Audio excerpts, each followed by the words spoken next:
লন্ডনে ব্রেন টিউমারের চিকিৎসা নিচ্ছেন চিত্রনায়ক ইলিয়াস কাঞ্চন। গত 5 আগস্ট উইলিংটন হাসপাতালে অধ্যাপক ডিমিট্রিয়াসের নেতৃত্বে অভিনেতার মাথায় করা হয়েছে অস্ত্রোপচার। অত্যন্ত ব্যয়বহুল চিকিৎসায় মানব চিকিৎসকের পাশাপাশি অংশ নিয়েছিল 3টি রোবট।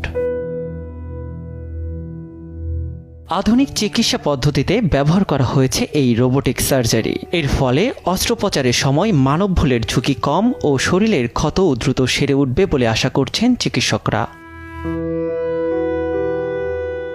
জানা গেছে, রোবোটিক সার্জারির মাধ্যমে ইলিয়াস কাঞ্চনের টিউমারের কিছু অংশ অপসারণ করা হয়েছে। এখন রেডিয়েশন ও কেমোথেরাপির মাধ্যমে নিষ্ক্রিয় করার চেষ্টা চলছে টিউমারটি।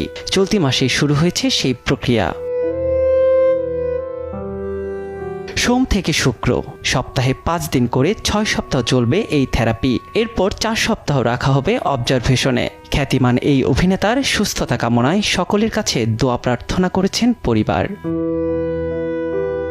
নিয়াজ শুভ, সময় সংবাদ, ঢাকা।